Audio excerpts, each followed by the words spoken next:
কলকাতার বাগমারি প্রগতি সংঘের ৬২তম শ্যামা পুজোর উপলক্ষে আয়োজন করেছিল এক বিশাল প্রীতিভোজের অনুষ্ঠান।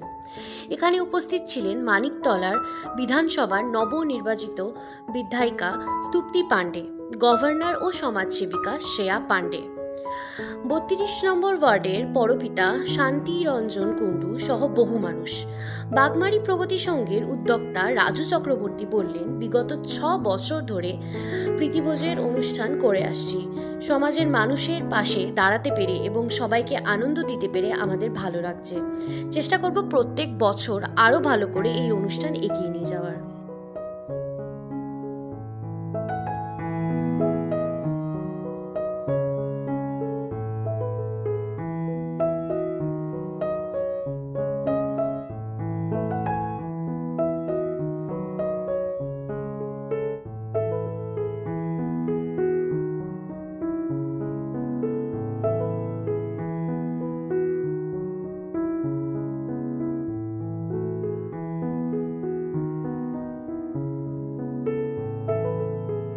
লোকের কথা আমি বলতে পারবো না প্রথম, কারণ আমার অঞ্চলের মানুষ, ব্যবসায়ীগণ যারা আছে তারা, এবং আমার পার্টির সহকর্মী, আমরা তৃণমূল কংগ্রেসের কর্মী, আমাদের সহকর্মী, আমাদের ৩২ নম্বর ওয়ার্ড, ১৪ নম্বর ওয়ার্ড, ১৩ নম্বর ওয়ার্ড, সব ওয়ার্ডের আমাদের ছেলেরা মেয়েরা রয়েছে।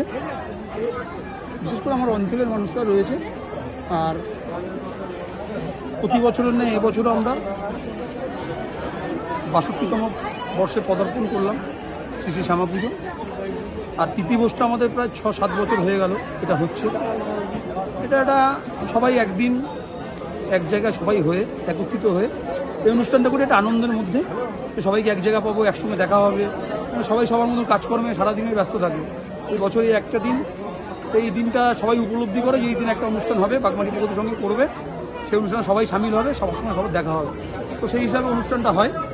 তো আমার অঞ্চলের বিধায়িকা স্তুতি পাণ্ডে উনিও ছিলেন, সঙ্গে শ্রেয়া আমার ছোট বোন,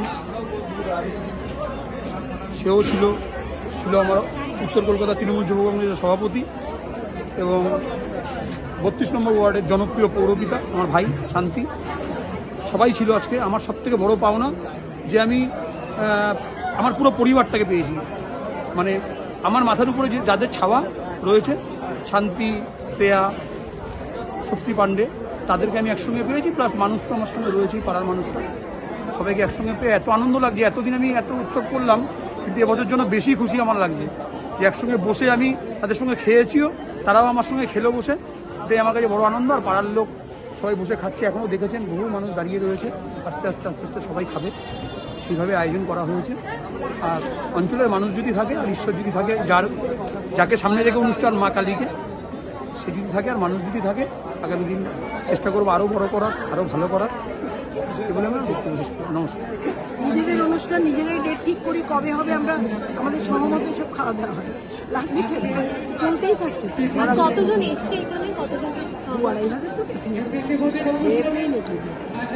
এরকম ভাবে খোলা, কোনো টিকিট নেই, কিছু নেই, কোনো চাঁদা নেই, ওপেন টু অল খাওয়া দাওয়া। এটা কি পুরোপুরি আপনাদের অনুষ্ঠান?